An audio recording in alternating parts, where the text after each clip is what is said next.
بسم الله الرحمن الرحيم ألا بذكر الله تطمئن القلوب صدق الله العظيم۔ یہ ساری کائنات اللہ تبارک و تعالی کا آئینہ ہے۔ اللہ تبارک و تعالی کو جو شخص دیکھنا اور سمجھنا چاہتا ہے وہ اس ساری مخلوقات پر غور کرے اور دیکھے تو اللہ تبارک و تعالی انسان کو دکھائی بھی دیتے ہیں اور اللہ تبارک و تعالی انسان کو سمجھ بھی آ سکتے ہیں۔ آپ سورج کو دیکھیں، جب یہ صبح طلوع ہوتا ہے تو ایک آنکھ سے پوری کائنات کو یہ دیکھ رہا ہوتا ہے اور یہ سورج اعلان کر رہا ہوتا ہے کہ میرا پیدا کرنے والا اور میرا خالق وہ اس کائنات کے ذرے ذرے کو کیوں نہیں دیکھ سکتا۔ اللہ تعالیٰ سمجھ میں آ رہے ہیں۔ یہ سورج بتا رہا ہے اللہ تبارک و تعالیٰ کے وجود کو بھی اور اللہ تبارک و تعالیٰ کی ذات کو بھی۔ پانی جب چلتا ہے، رواں دواں ہوتا ہے، تو یہ پانی شور مچا کر اعلان کر رہا ہوتا ہے کہ میں ایک مخلوق ہو کر اس روانی کے ساتھ چل رہا ہوں کہ کوئی مجھے روک نہیں سکتا۔ جب میں سیلاب کی صورت اختیار کر لیتا ہوں تو کوئی میرا مقابلہ نہیں کر سکتا۔ تو یہ سیلاب اور یہ پانی اعلان کر رہا ہوتا ہے کہ میرا خالق اور میرا مالک اور میرا پروردگار وہ ایسا عظیم ہے، جب وہ اقدام کرتا ہے، جب وہ آگے بڑھتا ہے تو دنیا کی کوئی طاقت اس کو روک نہیں سکتی۔ شیر کو دیکھ لیجئے، جب وہ کسی جانور پر حملہ آور ہوتا ہے اور اس کو پکڑ لیتا ہے تو پھر اس کی کوئی مجال نہیں کہ اس سے نکل سکے۔ تو یہ شیر چیخ چیخ کر اعلان کر رہا ہوتا ہے کہ میرا خالق اور میرا مالک وہ ایسی ذات ہے، جب پکڑنے پہ آ جائے اور وہ پکڑ لے تو کوئی اس سے بچ نہیں سکتا۔ تو ساری کائنات پر آپ غور کریں، ایک ایک چیز، کائنات کا ایک ایک ذرہ یہ آئینہ ہے اللہ تبارک و تعالیٰ کو سمجھنے کا اور اللہ تبارک و تعالیٰ کو دیکھنے کا۔ سوال یہ پیدا ہوتا ہے کہ جب اللہ تعالیٰ کی پکڑ ایسی ہے اور اللہ تعالیٰ خوب پکڑنے والے ہیں تو اس دنیا میں کتنے ظالم ہیں، کتنے جابر ہیں اور کتنے ایسے عجیب لوگ ہیں، اللہ تعالیٰ ان کو پکڑ کیوں نہیں لیتے؟ آج کتنا ظلم ہو رہا ہے، کشمیر میں ظلم ہو رہا ہے، انڈیا میں ظلم ہو رہا ہے، دنیا کے کتنے ممالک ایسے ہیں۔ آج انسانیت کی جس قدر تذلیل ہو رہی ہے انسان سوچ نہیں سکتا۔ تو اس کا آسان اور سادہ جواب یہ ہے کہ دنیا یہ اللہ تبارک و تعالیٰ کا کوئی مستقل بندوبست نہیں ہے، یہ تو دارالامتحان ہے، یہ تو ایک کھیت ہے۔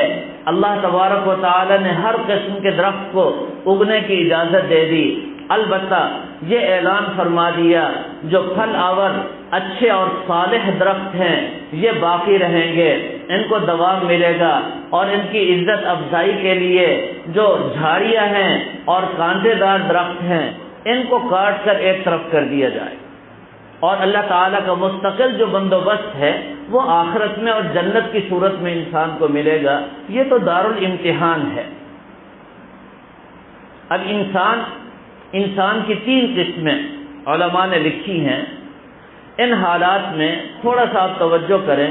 فرمائے ایک انسان وہ ہے جو اللہ اللہ تو کرتا ہے لیکن اس کے دل میں اللہ کا خوف کوئی بھی نہیں،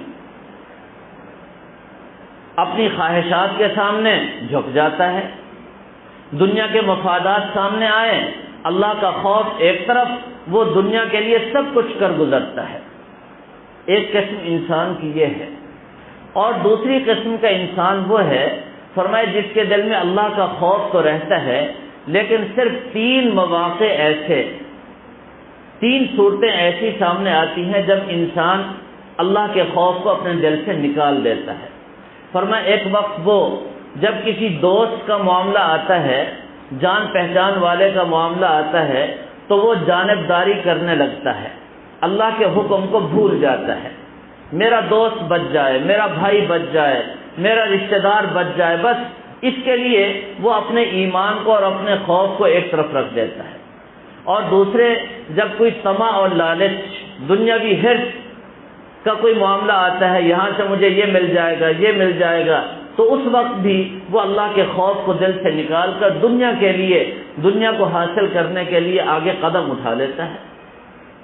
اور تیسری قسم کا شخص وہ ہے، فرمایا جب انا کا مسئلہ آتا ہے، یہ میں بڑی عجیب چیز ہے، میں انسان کرتا ہے، جب میں آتی ہے تو اس وقت بھی انسان اکڑ جاتا ہے، اللہ کے خوف کو بھول جاتا ہے، اللہ کا ڈر دل سے نکال دیتا ہے۔ فرمایا یہ شخص جتنی بھی اللہ اللہ کرتا رہے، فرمایا اس کے اللہ اللہ کرنے کا اس کو کچھ بھی فائدہ نہیں ہوگا۔ اصل تو پہچان اس وقت ہوتی ہے جب میں آ جائے تو انسان اپنی میں کو اللہ کی ذات کے لیے چھوڑ دے، اپنے رشتہ داروں کو، اعزا اقربا کو اللہ کی رضا کے لیے چھوڑ دے۔ میرے اللہ کی مرضی یہ ہے، میں تو اللہ کی مرضی کے پیچھے چلوں گا، اپنے بھائی کی خاطر، اپنے دوست کی خاطر میں اپنے اللہ کو ناراض نہیں کر سکتا۔ لالچ اور طمع، یہ دنیا، حرص، فرمایا اس کی بھی کوئی حیثیت نہیں۔ جب یہ سامنے آئے تو انسان دیکھے میرا اللہ کس چیز پر راضی ہے، اس دولت اور اس مال کے ملنے پر یا نہ ملنے پر۔ اگر اللہ تعالیٰ راضی ہیں تو آ جائے، اگر اللہ تعالیٰ ناراض ہوتے ہیں تو مجھے ایک ٹیڈی پیسے کی بھی ضرورت نہیں۔ یہ دوسری قسم کا انسان ہے۔ اور تیسری قسم کا انسان وہ ہے، فرمایا لا یخافون لومۃ لائم، اس کے دل میں اللہ کا ڈر، اللہ کی محبت اس قدر غالب ہے کہ کسی ملامت کرنے والے کی ملامت کا اس کو ذرا برابر بھی خیال نہیں۔ اس کے لیے تھوڑے تھوڑے چند نمونے میں آپ حضرات کے سامنے رکھ دیتا ہوں۔ ملکہ نور جہاں مغلیہ خاندان کی بہت بڑی خاتون گزری ہے اور بہت بڑا نام ہے، آپ جائیں شاہی اپنا بادشاہی مسجد کے قریب جو مغلیہ خاندان کے علامات اور نشانیاں ہیں وہاں جا کر کے دیکھیں۔ نور جہاں بہت بڑی خاتون تھی، اس کا شوہر بادشاہ تھا، متحدہ ہندوستان کا بہت بڑا بادشاہ تھا۔ اس وقت ایک رافضی نے حضرت عمر رضی اللہ تعالی عنہ کو گالی بک دی اور بادشاہ نے اس کو سن لیا۔ اب بادشاہ نے فیصلہ کیا کہ میں اس کو سزا دوں گا۔ اب نور جہاں کا تعلق ایران سے تھا اور وہ جو حضرت عمر رضی اللہ تعالی عنہ کو غلط جملے بول رہا تھا اس کا تعلق بھی وہاں سے تھا۔ اب جب بادشاہ نے اس کو سزا دینے کا فیصلہ کیا تو نور جہاں بیگم تھی، بیوی تھی اور بڑی محبت تھی، بڑا گہرا تعلق تھا، تو بیوی نے سفارش کر دی بادشاہ سلامت اس کو کچھ نہیں کہنا۔ تو وہیں ڈنکے کی چوٹ پر فرمایا جان دادم ایمان نہ دادم، میں نے تمہیں اپنی جان دی ہے، اپنا ایمان تمہیں نہیں دیا۔ یہ جملہ بولا، میں نے اپنی جان تو تمہیں دی ہے، تم میری جان ہو، سب کچھ قربان، سب کچھ حاضر، لیکن جہاں ایمان کی بات آئے گی تمہاری بات بھی نہیں سنوں گا۔ ایک طرف کر دی۔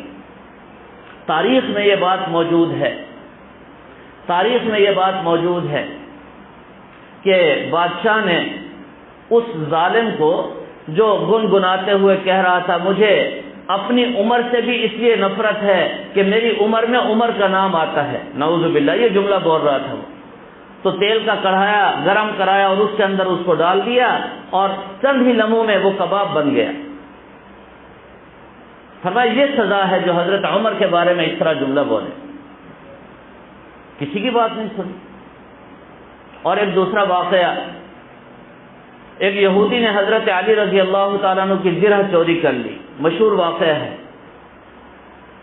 جب چوری ہو گئی تو حضرت علی رضی اللہ تعالیٰ عنہ امیر المومنین ہونے کے باوجود قاضی شریح کی عدالت میں جا کر درخواست کی کہ میری زرہ چوری ہو گئی۔ چنانچہ قاضی نے دونوں کو بلایا، اس یہودی کو بھی اور امیر المومنین حضرت علی رضی اللہ تعالیٰ عنہ کو بھی۔ جب حضرت علی رضی اللہ تعالیٰ عنہ تشریف لائے تو گرمی کی شدت تھی، ایک درخت کے سائے میں کھڑے ہو گئے۔ قاضی شریح جب اپنی کرسی عدالت پر بیٹھے تو امیر المومنین کو حکم دیا علی تم بھی دھوپ پر کھڑے ہو جاؤ اس کے ساتھ جہاں یہودی کھڑا ہے، یہودی دھوپ میں کھڑا ہے اور آپ سائے میں، اس کی اجازت نہیں، ایک حالت میں کھڑے ہو جاؤ۔ کھڑے ہو گئے اور حضرت علی رضی اللہ تعالیٰ عنہ چونکہ مدعی تھے، قاضی شرح نے فرمایا گواہ پیش کرو، تو گواہ نے ایک بیٹا پیش کیا اور ایک غلام پیش کیا۔ قاضی شرح نے وہاں اعلان کیا امیر المومنین باپ کے حق میں بیٹے کی گواہی شریعت میں قبول نہیں، مولا کے حق میں غلام کی گواہی قبول نہیں، لہذا تمہارے دونوں گواہ مسترد، اور کوئی گواہ ہیں تو پیش کرو۔ حضرت علی رضی اللہ تعالیٰ نے فرمایا اور کوئی گواہ نہیں، فرمایا یہ زرہ میں یہودی کو دیتا ہوں۔ چنانچہ وہ زرہ یہودی کو مل گئی۔ اس کے بعد کیا ہوا وہ ایک الگ معاملہ ہے، جو بات میں آپ کو سمجھانا چاہتا ہوں۔ حضرت علی رضی اللہ تعالیٰ نے وہیں کھڑے ہو کر تلوار میان سے نکالی اور اس کو فضا میں لہرا کر فرمایا قاضی صاحب آج اگر تم عدالت میں بیٹھ کر شریعت کے مطابق فیصلہ نہ کرتے اور میری جانبداری کرتے تو میں یہ طے کر کے آیا تھا کہ تمہارا سر تن سے جدا کر دوں گا۔ تم نے شریعت کے مطابق فیصلہ کیا، بے شک مجھے زرہ نہیں ملی، لیکن چونکہ تم نے اللہ تعالیٰ سے ڈرتے ہوئے اللہ تعالیٰ کے حکم کے مطابق فیصلہ کیا، لہذا میں تمہیں امیر المومنین ہو کر شاباش دیتا ہوں، خراج تحسین پیش کیا۔ یہ ہے اللہ کا خوف۔ ایک یہودی مقابلے میں ہے اور ایک طرف امیر المومنین عام آدمی نہیں، قاضی شرح نے فیصلہ کیا اور ایسا تاریخی فیصلہ کیا کہ اس کی مثال نہیں ملتی، اور اگلے ہی لمحے میں وہ یہودی مسلمان ہوئے بغیر نہیں رہ سکتے، اللہ نے اس کو بھی ہدایت عطا فرما دی۔ یہ ہے حق اور یہ ہے عدل۔ تو میرے محترم دوستو، اللہ تبارک و تعالی کائنات کے ذرے ذرے میں ہمیں نظر آ رہے ہیں، اللہ تعالی ہمیں بتا رہے ہیں، صحت دے کر بھی، بیماری دے کر کے بھی، خوف دے کر بھی، امن دے کر کے بھی، اللہ کا ذکر یہ سب سے بڑی دولت ہے۔ اگر ہم دلوں کو قرار اور سکون دینا چاہتے ہیں، اطمینان قلب چاہتے ہیں، تو اس کے لیے فرمایا الا بذکر اللہ تطمئن القلوب، اللہ کا ذکر کرو۔ اللہ کا ذکر، سب سے بڑا ذکر اللہ تعالیٰ کا الحمدللہ ہے۔ حضرت آدم علیہ السلام جب پیدا ہوئے، پیدا ہونے کے بعد سب سے پہلے جب شعور سنبھالا تو شعوری جملہ جو سب سے پہلے حضرت آدم کی زبان سے نکلا وہ الحمدللہ تھا۔ یہی وجہ ہے کہ حضرت آدم علیہ السلام کی اولاد جب جنت میں جائے گی، قرآن پاک میں آتا ہے وَسِيقَ الَّذِينَ اتَّقَوْا رَبَّهُمْ إِلَى الْجَنَّةِ زُمَرًا، لمبی تفصیل ہے، آخر میں فرمایا وَالْحَمْدُلِلَّهِ رَبِّ الْعَالَمِينَ، جب اولاد آدم جنت میں داخل ہوگی تو الحمدللہ کہتے ہوئے جنت میں داخل ہوگی، کیونکہ حضرت آدم جنت میں تھے، جنت سے آئے تھے، اور جب جنت میں تھے تب بھی الحمدللہ، اور جب جنت میں جائیں گے تب بھی الحمدللہ۔ فرمایا کہ ایک شخص اگر قسم اٹھا لے میری بیوی کو طلاق ہے اگر میں نے اللہ کی ساری تعریف نہ کی، فرمایا وہ صرف الحمدللہ کہہ دے، اس میں اللہ تعالیٰ کی ساری تعریف آ جاتی ہے۔ کوئی اور منت مان لی اس نے، میں اللہ تعالیٰ کی تمام حمد کروں گا، فرمایا الحمدللہ میں اللہ کی ساری حمد ہے، اور پھر الحمدللہ میں لفظ اللہ ہے، اللہ نور السماوات والارض، فرمایا لفظ اللہ میں اتنا نور ہے جب انسان زبان سے اللہ کہتا ہے تو آسمان سے نور بارش کی طرح برستا ہے۔ اللہ تعالیٰ کا ذکر، فرمایا کہ اللہ تعالیٰ کے جتنے بھی صفاتی نام ہیں ان سے بھی اللہ کا ذکر ہوتا ہے، لیکن جو اللہ تعالیٰ کا ذاتی نام ہے اس سے اللہ کا ذکر کرنے سے اللہ تعالیٰ کی رحمتیں، اللہ تعالیٰ کی طرف سے انوارات اور اللہ تعالیٰ کی طرف سے سکون قلب یہ عطا ہو جاتا ہے۔ قرآن پاک میں ایک سورہ مبارکہ ایسی ہے جس کی ہر آیت میں لفظ اللہ موجود ہے، ہر آیت میں، وہ ہے سورہ مجادلہ۔